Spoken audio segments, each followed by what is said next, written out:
Welcome to the Intimate Marriage Podcast, where I teach educated, successful couples how to have incredible, passionate relationships so that you can stop compromising and start feeling fully alive in your relationship. I'm Alexandra Stockwell, aka the Intimacy Doctor. I'm a physician, a relationship and intimacy coach, and I'm an intimate marriage expert. My husband and I have been married for 27 years. We have 4 children and full professional lives, and we've created an amazing marriage. I've shown hundreds of couples how to do so as well. So if you want to deepen your understanding of your own relationship and learn to access new heights of emotional, sensual, and erotic intimacy, you're in the right place. I will show you how. Now, let's dive in. What do you think of when I say sexual peak performance or peak performance when it comes to intimacy and marriage? I am really excited to explore this topic today with my new friend, Dr. Tsung. First of all, welcome to the Intimate Marriage Podcast. Thank you so much, Alexandra, for having me. I'm super excited. I am too. So Dr. Tsung is a NASA flight surgeon, critical care emergency medicine physician, peak performance productivity coach at Productivity MD, real estate investor, podcast host of Productivity MD, a mother of a 19-month-old, and I happen to know you also are a wife, and with a unique fusion of medical precision and entrepreneurial success, she guides top physician entrepreneurs to unlock over 10 hours a week, master their mindset, scale their businesses, and achieve unparalleled freedom and leadership excellence. So if you're a physician, you're totally in the right place. And if you are not a physician, you get to benefit from Dr. Tsung's wisdom, which typically is available just for physicians, but you're going to hear so many things that as an educated professional, you also can apply. So a super warm welcome to you again. Thank you. That was an awesome intro. Appreciate that. Absolutely. So working for NASA, being an expert in productivity and peak performance, I think that is, the 1% of the 1%, wherever one is, there's always higher to go when it comes to maximizing our human potential. But I think it's really significant that this is your field, given how you started your life in terms of the challenges you faced. And I wonder if you would tell a little bit about your childhood and then your aspirations and what you've achieved, mostly because for you as you listen, I want you to hear that you can start with anything and go, in Anne's case, as far as the stars. Yeah, really. You can start with anything and go anywhere with micro steps. That's kind of my motto. And thank you. I would say, I guess from my childhood, I was born in Taiwan, Taipei, Taiwan. I moved to the U.S. when I was 9. My mom, they were divorced when I was a baby, so I was raised by a single mom. And yeah, when we first came here, we actually didn't have a lot of money. She worked as a waitress at IHOP, at Chinese restaurants. Sometimes she would take shifts up to 2 a.m. to 3, 4 a.m. And I had talked about there were at least one incident where she was robbed, coming back from like a 2, 3 a.m. shift just to make more money and, pushed down. She was injured. And really her extra tips were probably, I'm guessing, just for an extra few hours, no more than $20, $30 just for that. And so, from then on, left a big imprint in my mind. I think at the time, I don't think I realized it, but left a big imprint in my mind that I had to succeed because we needed the security of the money. And I was the only one who could succeed that she could depend on.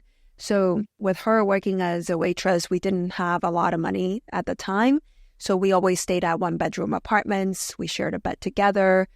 Sometimes we didn't buy furniture. We would get big cardboard boxes, flip it upside down, use as a dining table temporarily if we needed to. We didn't buy bed frames. We just put the mattress on the floor sometimes. So, growing up, it got a little better in high school, but we always lived in shabby looking apartments that weren't the best. So I had a lot more shame too, in terms of how poor we were when I compare myself to my friends. So that's like an even more push to succeed, I would say, especially when also I was not in regular classes when I first came. I was in English as second language school until I was in 7th grade. So I was in a class with everybody who just immigrated to the U.S. Since 4th grade to 7th grade. And I would tell myself that was like my first 10X movement. And then the reason why was because I was actually able to go to the library, just read a bunch of books relentlessly, and finally got my English to that level. So that's a little bit about the childhood. May I ask you about that? Yeah. So we don't typically use the word mindset for children, but in fact, there's no reason not to. Like, I remember having different mindsets in different phases of my childhood, both challenging times and not so challenging times. Do you have any conscious awareness of like what you were saying to yourself such that your circumstances serve to really fuel your drive? It was like maybe half. It wasn't fully conscious. Later on, maybe I realized it was that lack of security that I definitely could not fail. But when I was a young age, though, I knew for sure that my mom and I depended on each other, that she was all I had and I was all she had. And if I didn't make money, with whatever goals I said, if I didn't make money, then it would be very difficult for us. Like if I didn't succeed. It sounds like whether or not she spoke it, you knew she was counting on you, or you wanted to be someone she could count on, that was part of it. Mm-hmm. Yeah, for sure. Yeah. It was like I could not fail because I was the only one that she had. So whatever I did, I had to make sure we had security no matter what. It just comes into my mind right now because I'm thinking of also how this applies for couples. And I'm reminded of Mongolian warriors. Is that something you happen to know about?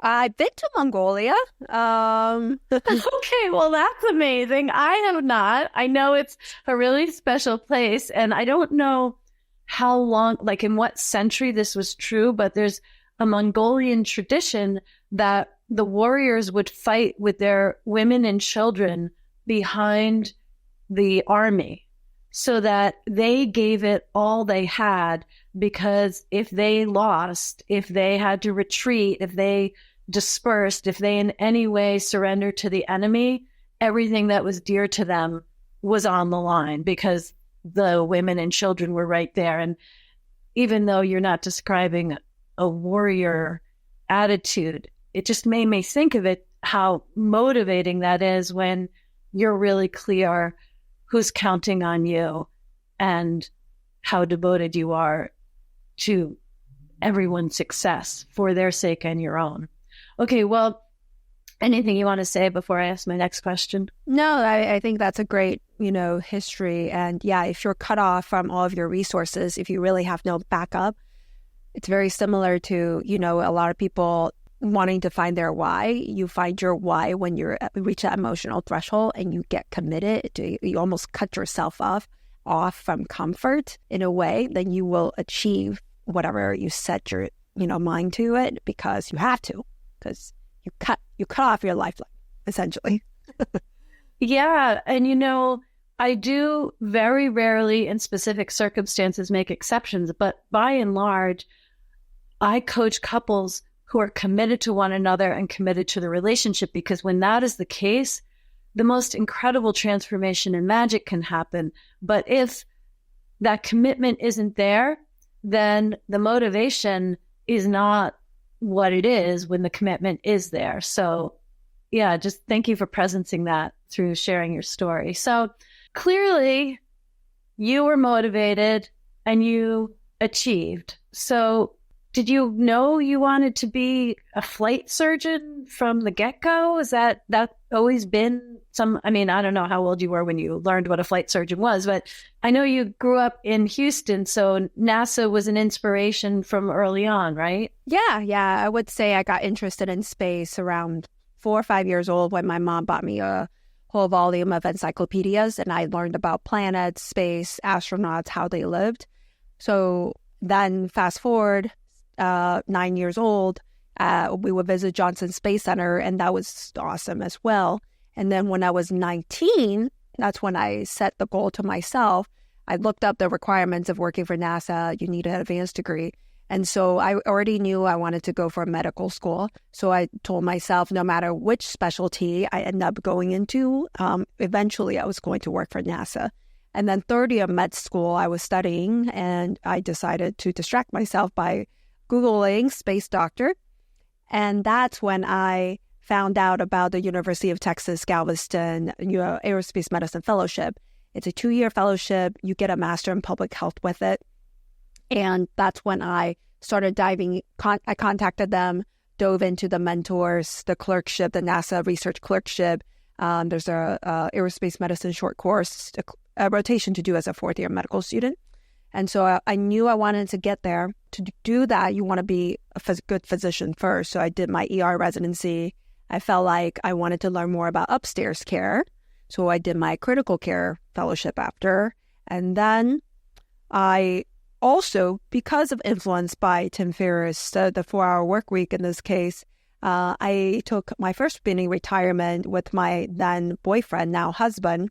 And I worked PRN for a few months, saved us some money, and then we took off traveling for 8 months before coming back to do the Aerospace Medicine Fellowship for 2 years. Then I was hired on by NASA afterwards. Okay, I forgot that I had heard that, and I really want to ask you about that, because in my experience, when people are really driven, really ambitious, driven, high performers, professionally, they shoot for the stars and they get there, whether it's literally through working at NASA or whatever the equivalent is in their respective industry, that when you're someone who's used to accomplishing so much and being so competent, it is not such an easy pivot to slow down, to take a break, to take a sabbatical, either literally from a professional position, unless you fill it with some other super ambitious thing, or really to just enjoy being with your spouse, to relax enough and make love in a leisurely way, to sit on a bench and feel the sunshine on your face and really feel pleasure in the different parts of our senses, or read for leisure. I'm listing things that are really challenging for people who are super driven. And so hearing that you, after your fellowship, chose to residency fellowship, lots of training, that you chose to take 8 months and travel. How did you access that part of your humanity as such a super driven, goal-oriented person? First of all, is my question clear? Yes, the grit to recover, or the grit to pivot, or maybe to take a break, to slow down. That's what it sounds like, right?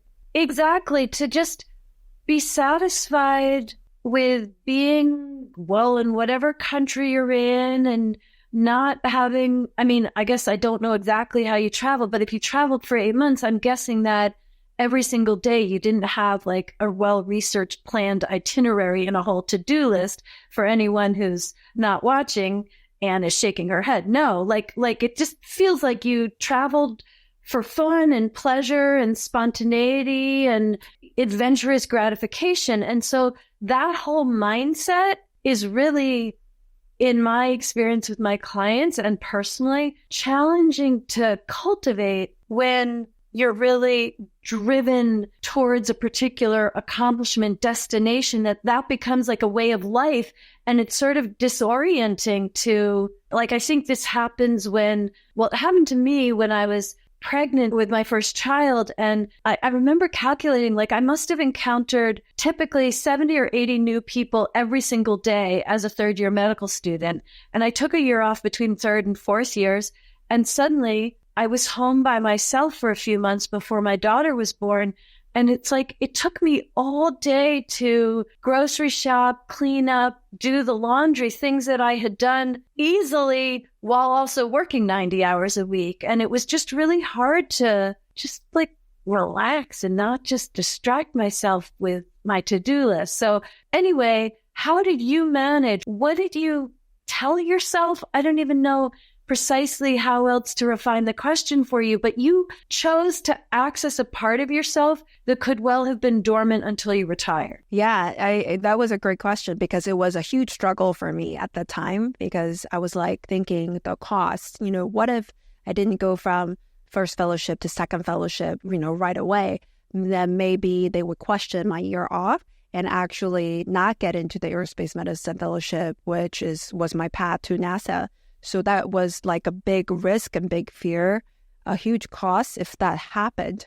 And so but at the same time, the flip side, the 4-hour work week really had a profound impact on me because life is short. You don't know when it's going to be, when it's going to end. And I also knew for a fact that if I did the fellowship, that I was more likely to go straight into NASA, and who knows when that opportunity will ever come again. I knew that for sure. So that was a for sure. And so I was weighing the flip side, like, not being able to get in if I didn't apply right away. And then really what pushed me to really go for it. And it's so funny, like before I met my husband, actually, he never had a passport. So he actually quit his job. So he actually had to access. And so you were attracted to someone who quit their job. Like, I think this is so fantastic and unusual in a super driven person. Well, so, he had the courage. He was thinking about it a lot too. And he had the courage. He already had money saved. He had the courage to actually quit the job and make the decision to go. Actually, I made the decision to go before that. And I was going to go regardless. And he decided to come with me. And okay, well, then I understand. That was driven in its own way. Yeah. He didn't want to lose you. Yeah. But definitely took a lot of courage. And I talked to one of my friends who went through the fellowship and just to ask him how his experience was, like, hey, is it, you think truly, like, do you think it's going to hurt my risk? And do you think that, more likely after you finish fellowship, most likely you just go straight into NASA, right? Like, it's harder to take a break after finishing the aerospace. And he confirmed that. And so I told myself, like, it's now or never. And you're right. It was the most freeing form of travel. Like, it changed our entire outlook and the way we view life. We were going to go to Colombia for a week or two. We stayed for 5 weeks. We were going to go to Vietnam. For a week or two, we stayed for 5 weeks. It was just kind of like, sometimes we didn't have the hotel booked till like when we arrived. Sometimes we didn't have a plan till we arrived. Just like, or sometimes we would just we lived in Da Nang for 2 weeks, just living the local life. We didn't have any touring. We're just doing whatever. Got an Airbnb, going to the market. So we learned, the most importantly, though, what we learned was go with the flow. Everything will work out the way it's meant to. And even if things don't work out the way you planned it to be, that there are always other resources for you and that you're never alone. And so it really helped us in terms of the way we raise our kids, the way we travel.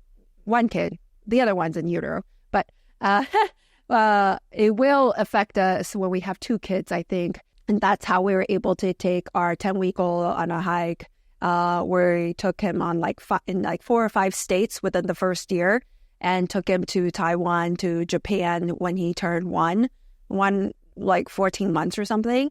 We're just like, whatever comes. Like, I know a lot of people, it's difficult to travel with kids, but for us, it's like, we'll just make it work. It'll be fine. And that's the approach we take in life too. It's like, whatever happens, it'll be fine. We just have to pivot. That's okay. We'll just change the plans. Okay, that's amazing. So now that you are a peak performance expert, productivity expert, will you just give some of the principles that you apply in your own life and when coaching others to reclaim time management, be fit, be healthy? What are the other parameters actually? What are the metrics that you're tracking when it comes to peak performance? And then just a few general ideas about how to achieve them. Yeah, I would say peak performance is not about business or in professional lives. Like for me, it is achieving peak performance or productivity in all aspects of life. Tony Robbins has a wheel of life or wheel of fulfillment. And for me, there's your health. There's also what we call the 5 freedoms too. There's your health, like vitality freedom, location freedom, being wherever you want to be, financial freedom, that's one. And then emotional freedom, being zen like a monk, being non-reactive and being just very calm. And time freedom, just being able to do whatever you want, whenever you want. So that's a little bit of the 5 freedoms, where I see a lot of my clients want to achieve. And to the balance. And so peak performance would mean being optimal in each of those 5 freedoms. That's more like a goal. A little bit more about peak performance. Maybe it's the wheel of fulfillment. There's about your own health, your relationships. Are you doing any sort of contribution, any sort of spirituality? Your work, mission, career, financial is one of them, and your own emotional well-being, your mental state, that's one as well. And for me, when I talk to my clients, usually there are 5 goals for the year. And if you can get those 5 goals done, then I would say you've achieved some sort of balance. It's always a balancing act. But out of those 5 goals, one of them is always yourself. One of them is always your spouse, if you have one. And split up from your spouse, your kids deserve their own category. A lot of us lump kids and husband as one category. It's different actions. There's different intentions, different actions with them. And then you really only leave 2 for some sort of professional career goals, and that's it. So the biggest mistake I see is everybody wants to do a lot of professional, and they don't even put themselves up as one of their goal for the year. That is so significant. Yeah. So for someone listening who is doing well in their life, what is one next step they could take to increase their performance, to make it more peak? I think it really depends on what area in their life they're doing well. And it's variable. So I would say take a look at the various aspects I talked about. And I want you... Sounds like the first thing with peak performance is clarifying goals. Yes. The goals that you have. Well, the first thing with the peak performance I usually do is life vision. So a life vision is when you're 85, 90 years old and imagine yourself with full vitality, full health, clear mental state. So I want you to think about, a lot of people have not thought about this, but I want you to think about who are you hanging out with? What have you taught your kids, or what are you teaching your grandkids if you have any? What is your current impact or contribution? What emotions are you feeling? What hobbies or skills are you learning? How much passive income you have? Where do you live? Are you traveling? Where are you traveling to? Where have you traveled to, etc.? How's your relationship with your significant other? Imagine that they're still alive. How's your relationship with them and your kids and everything? How much freedom do you have? So just imagine that, and then we kind of work backwards and then set our 5 goals for the year to make sure that they align with their life vision. Because if your current goals do not get you to where you want to be at your end of life, there's really no point in doing it. So that's really, really the first thing. Peak performance, in my definition, is being able to go get what you want to get, achieve what you want to achieve without sacrificing what's important to you so that you can have fulfillment in life. And really what's important to most of us are our health. That's number one. Without our health, we don't have our wealth. Our health and our loving relationships. Yeah, I almost want to say that it sounds to me like you're talking about holistic peak performance, because this isn't really anything that I've dived into in a scientific manner. And so when I think of peak performance, I think of Dave Asprey and just various people who are really optimizing cellular function and mental acuity and fitness and things like that. But the way that you're talking about it, it really is so much more holistic, which first of all makes so much sense to me. Second of all, I'm really aware that in that wheel of fulfillment, people who are typically considered high performers have success when it comes to business, profession, finances, and whether or not they have a relationship. Typically, when it comes to intimacy and marriage, they're not as peak performers as they are in the other areas. In fact, I was just speaking with a physician yesterday who is an ER doctor, I think, and also has a medical startup in Silicon Valley. And we were talking, he was telling me about an article, which I have to look up and read.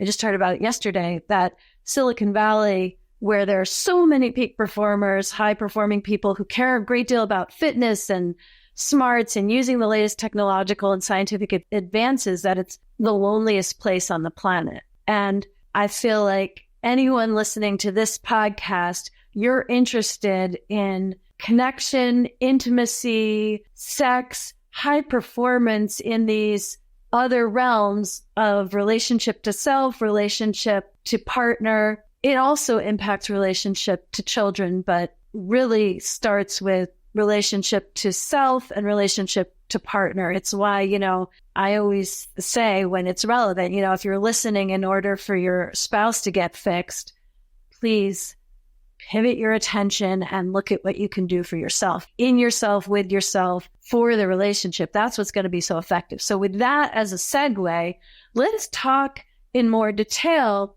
about what peak performance actually means when it comes to intimacy, marriage, sex. There's the very simple context where the more fit you are, the more available you are for various sexual acrobatics, which may or may not correlate with pleasure. And clearly, high performance when it comes to health and fitness optimizes hormones.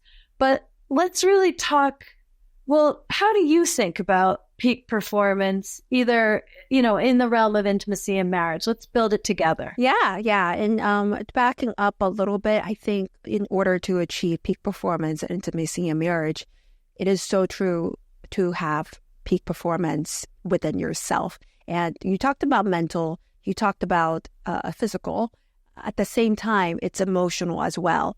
If you have intrinsically validate your own self-worth, and you don't need anybody else to validate your own self-worth, it's hard to explain maybe what that means, but I usually refer to it as sovereignty. Sovereignty. Okay. Yeah. Where like you're king or queen in your own life. And that's not something that is given to you or needs to be affirmed by anybody else, that you position yourself as the protagonist in your own movie. Yes. And it's in order to achieve peak performance in other relationships, it's important to see that, to have that in yourself first, that you are so confident, you have your own sovereignty, and you can create and act and direct your own movie first without anybody else's validation. So now with that aside, for me, peak performance in intimacy, marriage, I think first is really to make sure that your effort is matching the level of significance or the level of a problem or importance. So that's really the first step. So, you say that your wife or your husband is like the most important person and you want to have a good marriage, but at the same time, so that's like a level 10 significance, or if you don't have a good marriage, that's a level 10 problem, right? But I see a lot of people escape by working more, by being addicted to making money, and they know intellectually in their head that they must work on this, but they don't do it. And sometimes they say like, well, I mean, there's a lot of work that my spouse needs to do. She's just not into that, or he doesn't want to do that. He's not that type of person who likes to do that activity. We don't see a level 10 effort for a level 10 important problem or significance. So there's a mismatch. So I would say number one thing to achieve peak performance in intimacy and marriage is to make sure that you match your level effort with the level of significance. And this is from Craig Valentine. So I think it's super important too. This applies to all other categories too. Okay, well, let's just, for a moment, I want to speak to you, listener. When you think of your intimate relationship, how important is it? Like, what number do you ascribe it from 0 to 10? And once you have that number, just put it aside. And when you think of your effort, not what you wish were happening, not what you wish your partner were doing, but when you think about your genuine effort and time and attention that you put into your marriage, what number is that? And what Anne and I are really talking about is closing that gap. And I'm not recommending you close the gap by lowering the level of importance. We're talking about closing the gap by increasing the amount of effort, time, and attention that you put so it really reflects your level of priority. That's what you're saying, right? Anne? Yeah. And I think what I'll do, actually, I'll go to the end goal and vision first, or what I think is peak performance, and then maybe back up a little bit on the how, because that's really part of the how. To me, peak performance is you and your spouse on the same page, being able to devote time for each other without the kids regularly, either maybe weekly date nights, weekend dates, alternate planning, being able to have compassion, unconditional love for each other, even during times of stress, being able to have nonviolent communication with each other, and having presence, giving presence. You talked about giving presence and attention during transition parts of the day, saying goodbyes, or when you leave, when you come home. And then being able to model a healthy communication, a healthy relationship, showing appropriate amounts of intimacy, even in front of your children, just showing them that it is okay to show love to each other, and that you guys are such a stable, rock solid foundation that the kids feel super safe. And there's probably, with me, at least for me, ideally, element of spontaneity, adventure, humor as well, and being able to want to initiate sex, or and the other partner want to initiate sex, and the passion is there, and there's no rejection, there's no resistance, and there's not even a need to have like actual intercourse in order for you to feel good about each other. It's like that tenderness, that loving feeling with each other. And I know that's like maybe an ideal life, and people might say, to me, this sounds totally plausible. And I think, I'm excited to say two things. One is that we often, to your last point in terms of sex, most people assume that there's a proper order in which things happen. That first comes desire, like you want to have sex, and then comes arousal, and then comes having sex. But in fact, the data is so clear, especially in Canada, where it's much less complicated to do sex research. It's funded in a way that doesn't happen in the US for the most part. But anyway, it's just really clear that arousal can precede desire. And by arousal, what I really mean is like maybe you're touching one another, maybe you're getting a sexy massage, maybe lube is being added, where like it just depends who's initiating. Like a woman can actually be relatively more passive, and in a heteronormative situation, her man can, put lube, massage oil, I don't know, tickle her. That does it for some people, or just like using a feather and gently caressing. In other words, that leads to arousal, which is a physical sensation. And then from there comes the actual desire for erotic activity. And that is a way in which what you're describing can absolutely happen if one person initiates sex and the other person doesn't feel like it and therefore says no. That does not reflect peak performance in the way that you and I are talking about it right now.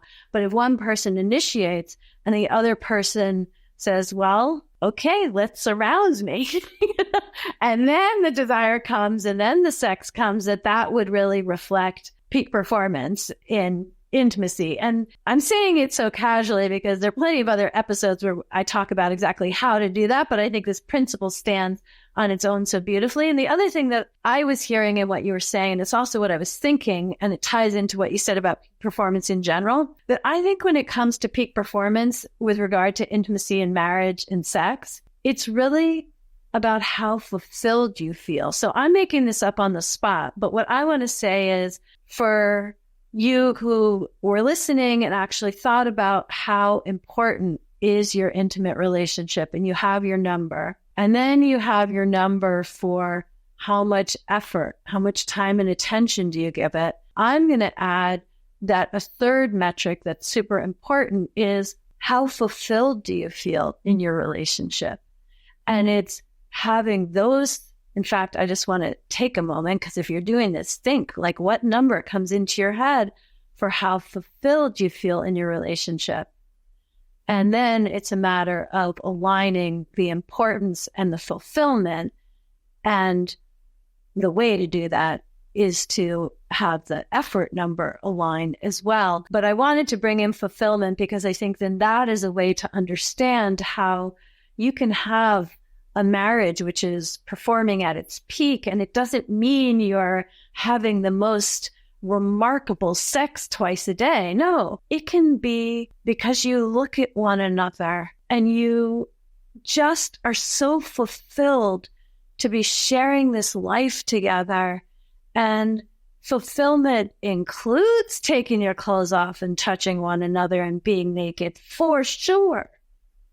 But fulfillment doesn't require that in order to be felt. Yeah, that's so beautiful.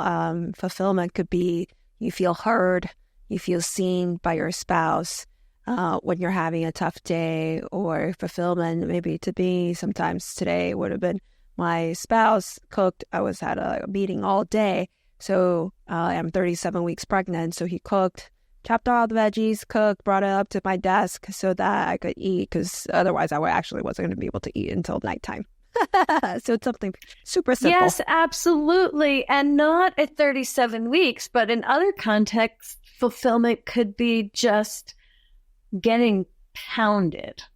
And I mean sexually pounded. Like, there are so many phases of fulfillment. And I think this is one of the things that really is toxic for people's mindset when it comes to the evolution and peak performance in intimacy and marriage, that it has so many flavors and it evolves in phases and on any given day. In fact, the nature of desire is you could change your mind and be really into something else, even though you never were before, or it's been 10 years. And that the key to peak performance in intimacy and marriage is to continue to be aware of what is fulfilling for you individually, to be open to hearing what is fulfilling for your spouse, and to communicate it in a way that feels good for both of you. You know, not expecting your partner to be a mind reader, not expecting them to know better than you do.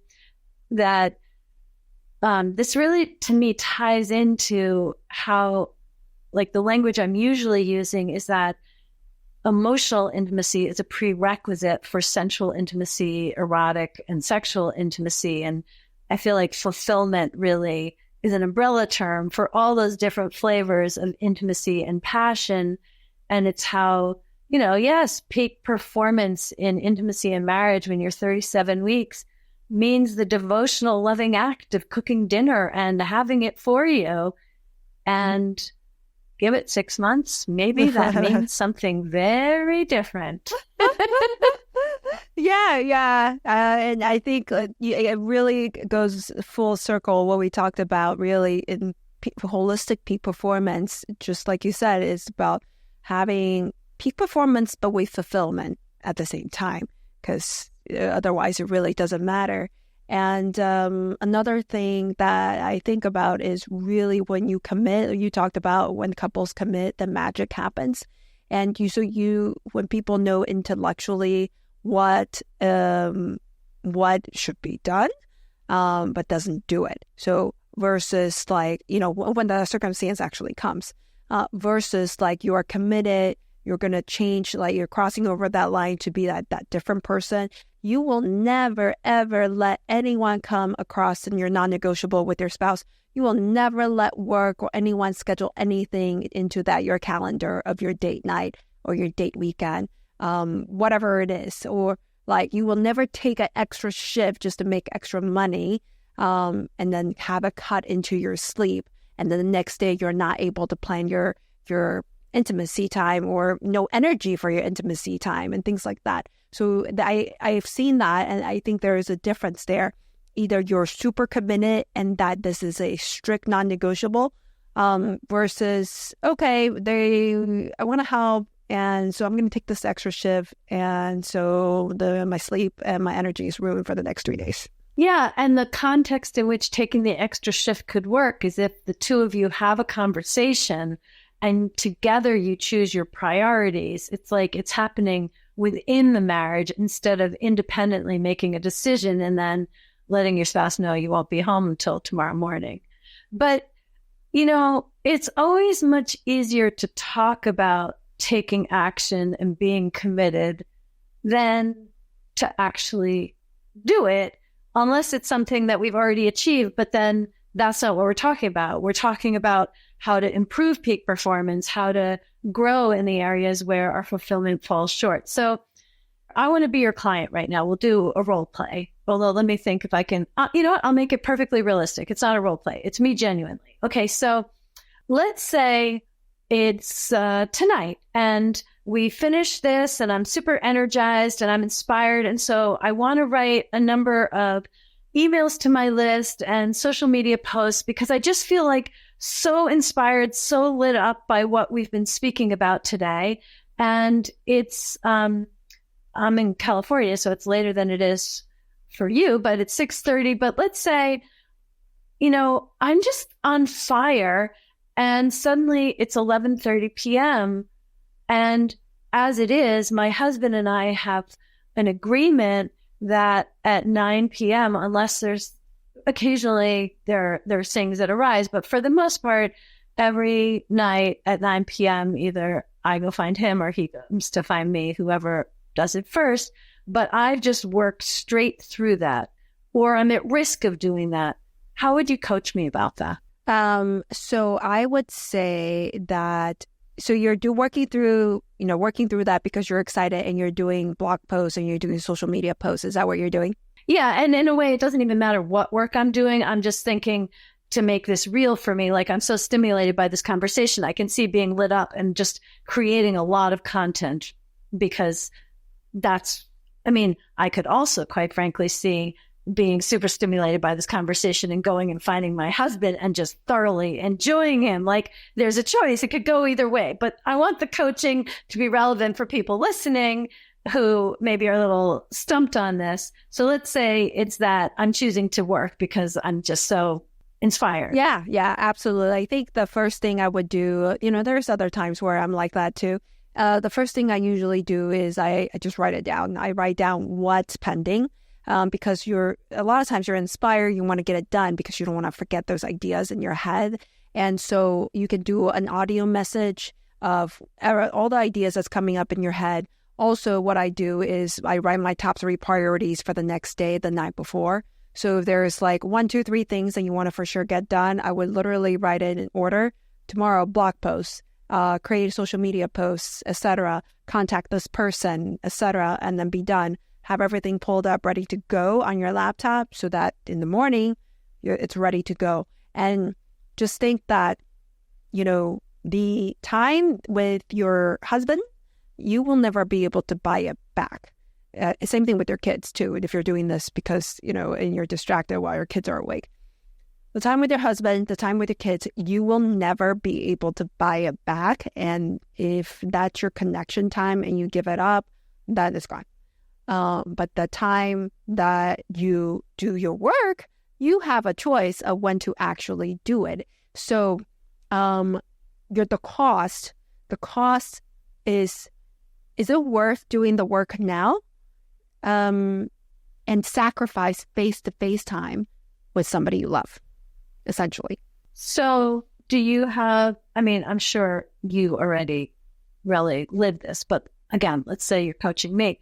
Like, would you recommend I put a sticky note on my computer to remind me, like, what's the cost, or what do I really like? Because when I get in the flow, I follow everything you're saying, but that doesn't mean that that's what's going to pop into my head when it's really relevant for it to be there.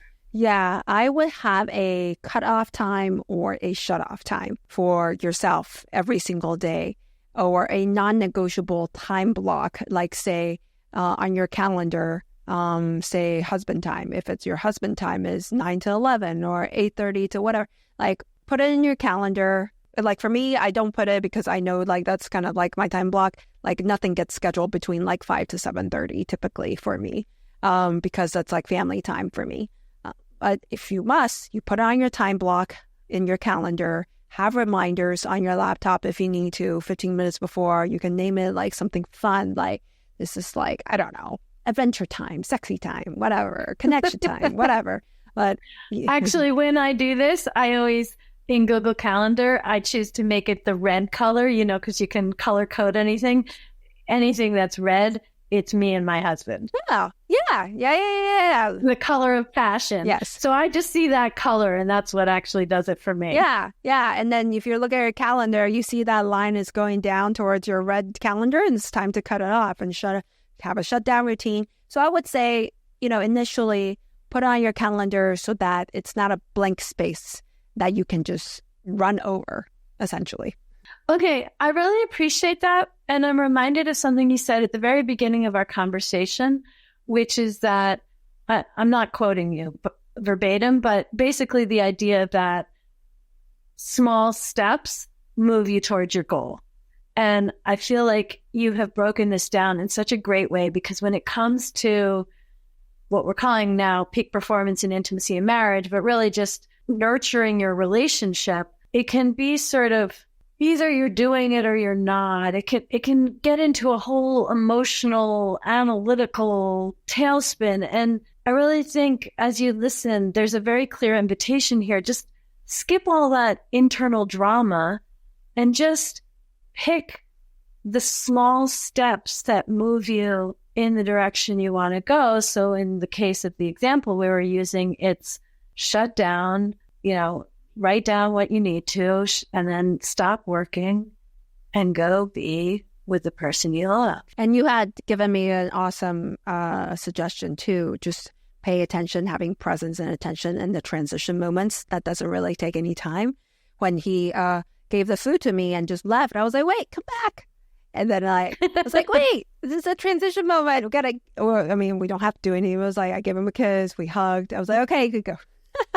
Yeah, that's so good. So you're referring to when you interviewed me. In fact, I'll put that interview in the show notes, because we talked about lots of very efficient, high-performing ways to improve intimacy and marriage. So yeah, that's a great one. And I also, honestly, I think it pertains even, because this is a thing that I still, it doesn't happen naturally many nights. I need to remind myself to stop working, and I know to pay attention to the transitions and really use them for connection with my husband. But I think I could really do a better job in honoring the transitions I make myself, from stopping work to going to be with him, that those transitions could be times when I'm connect with myself more, and then I'm more available once I get to him. So I'm really glad you brought that up, and I'm going to employ that myself. Okay, I'll ask you about how to find you in a minute, but is there anything else that you would want to include in this conversation that listeners should hear? Yeah, there are two things. So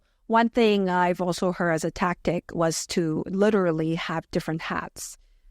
So whatever hat you want to wear, but if this is a work hat versus this is your I don't know, love hat. From the baseball cap to the bunny ears. I don't know. Yes, bunny ears. Yeah.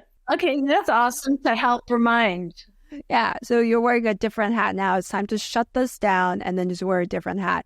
Number two thing regarding, this is something I have always, I've been trying to work on peak performance, intimacy, relationship, marriage. And I realized that I was putting in level 3, maybe 4 effort into a level 10 significance. And so very recently I said, all right, I'm going to figure out like how to achieve peak performance in passion, intimacy, initiation, and things like that, just having that closeness, that feeling. And so I actually paid somebody to have like a 3 hour RTT, rapid transformative therapy session, which is kind of like hypnosis. You're kind of regressing back to multiple events of your life. And we essentially walk through at least 5 or 6 events of my prior life, different time points that kind of shaped how I feel about like sex, intimacy, relationships, things like that, why I feel the way I do and how it was shaped by all those things, and to let it go. So that was me putting in level 10 effort and trying to find the root cause so that we can improve, our relationship moving forward. So that's an example of something I am currently working on. Yeah, that's beautiful. And I just want to say that I feel like anyone who is a client of mine, like they are doing that too and wanting guidance in exactly, they know the why, but how is really the issue. So that is, thank you for sharing that. That is vulnerable in its own way. And for anyone listening who is inspired, wants to learn more for any area of life that could be more fulfilling, how can people find you? It'll be in the show notes, but why don't you go ahead and say? Yeah. Everything is at productivitymd.com. And if you guys want to have a chat, like, I have resources on there there's a Productivity MD resource list that you will get within the show notes. You just have to fill out the form. It'll get automatically emailed to you. Happy to chat with you guys regarding how to implement these systems. I refined them over 18 plus years. These are resources I use. These are resources my clients use. The most popular one is hiring a house manager, roles and responsibilities, and what a virtual assistant can do for you, but there's a lot more in there. And then after you dig into it, the podcast is productivitymd.com. After you dig into it and you feel like you are interested in like a 1-year one-on-one coaching session with me, you can book a qualification call with me. And that is zoom.com. And that goes to my Calendly. You can book a 15-minute session and we'll just have a chat to see if you're the right person for it. Thank you so much, Anne. It's really so inspiring. I love that we've come into one another's lives more recently, and I just love learning from you. So thank you very, very much. And all of those links will be in the show notes. Thank you, Alexandra. And I have already greatly benefited in my relationship because of your tips. So thank you. Oh, I'm so glad.